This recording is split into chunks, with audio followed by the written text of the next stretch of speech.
Hi, everyone.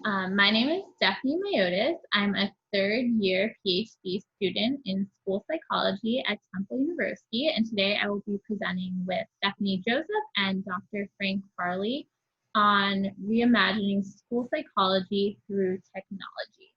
So, as everyone now knows, of course, COVID-19 had a large impact on transforming the K-12 school system in the spring. So when thinking about going back in the fall, we really need to think about how we can kind of reimagine our schools through the lens of technology to best support students. And one way to do this is looking at the role of school psychologists, who played a large role in supporting students socially, emotionally, behaviorally, and academically, and how we can improve services and supports for these students. So one major way we have to think about is through the lens of homeschooling.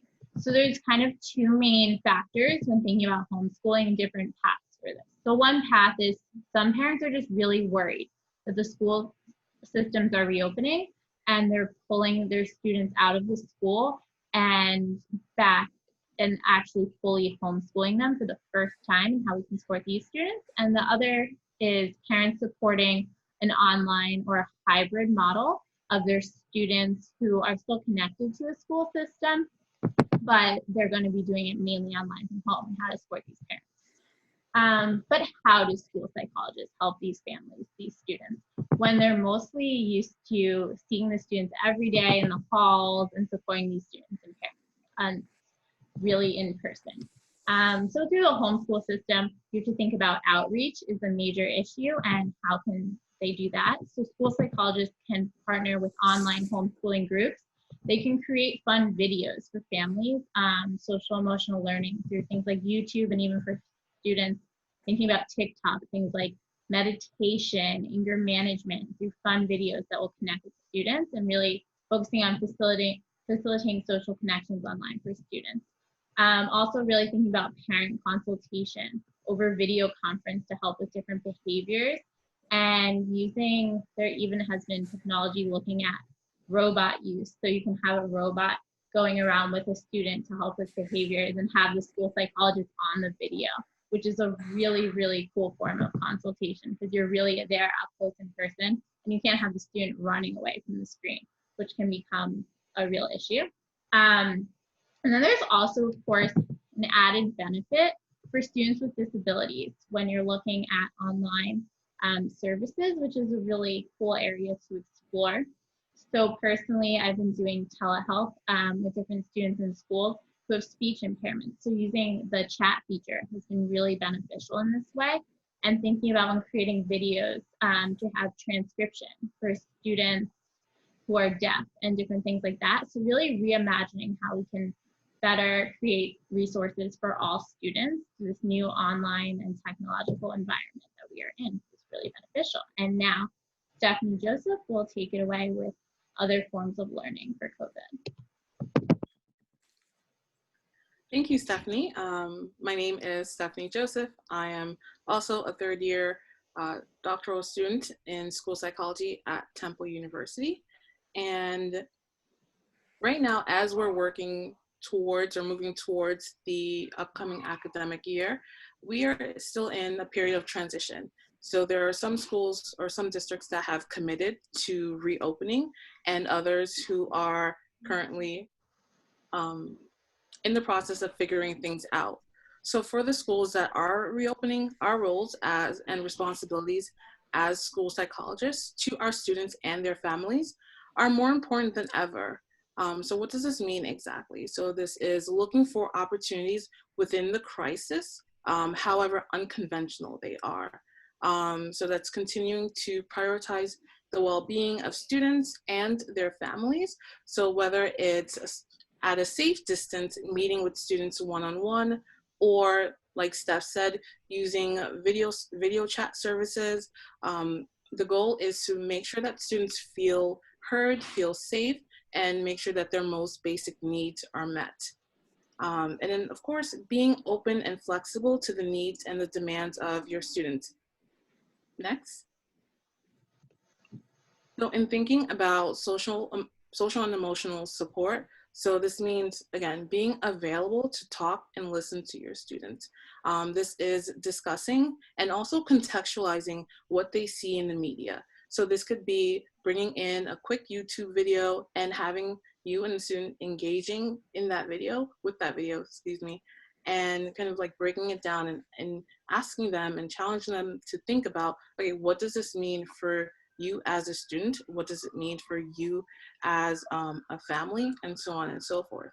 And most importantly, it's about giving them honest and accurate information.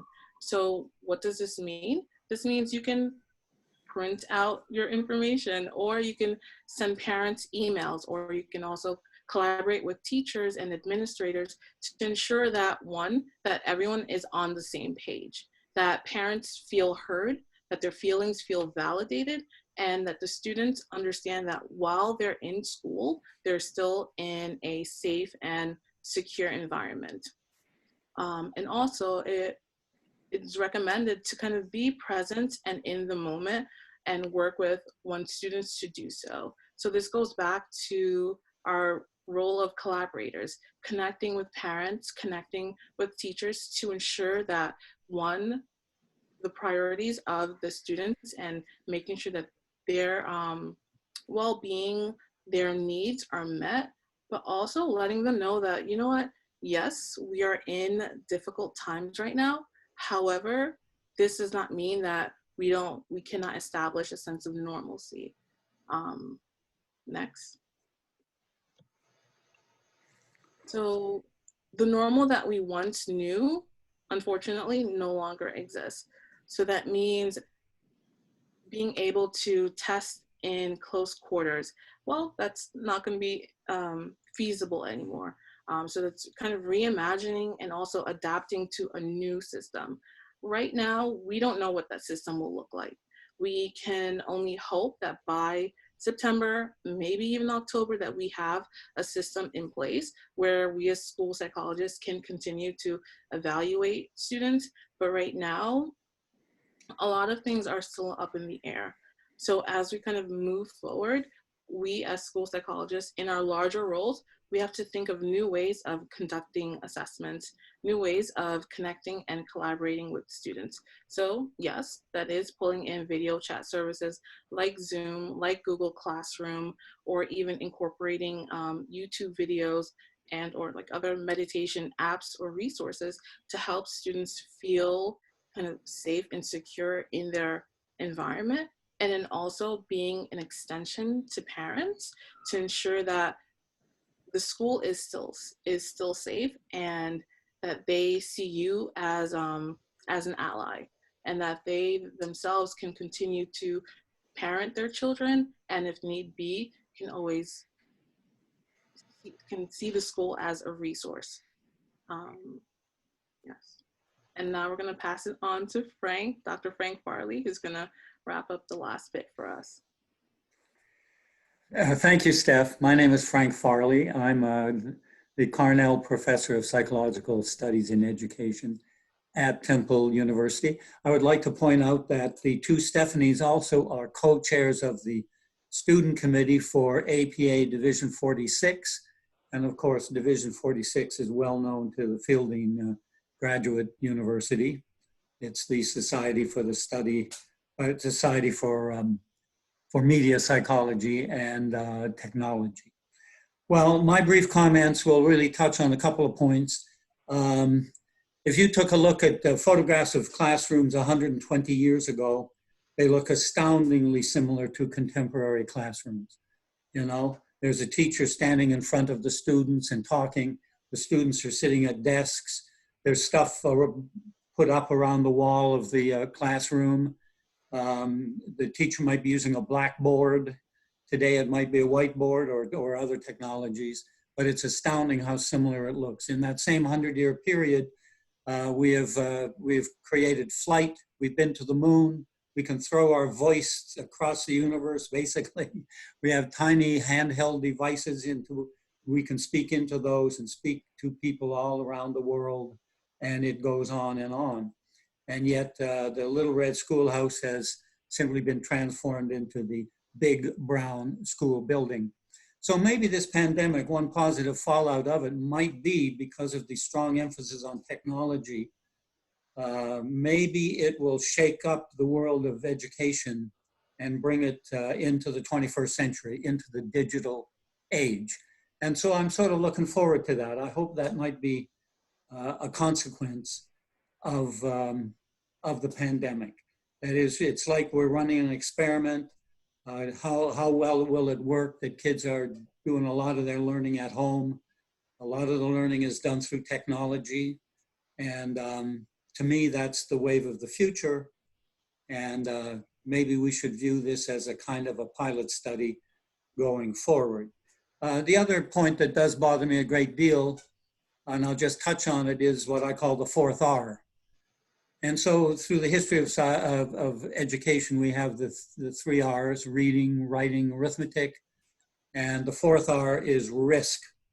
And I do worry about opening up schools in this country as an extremely risky venture, given the nature of kids and their natural behavior, which doesn't conform well to a whole lot of rules.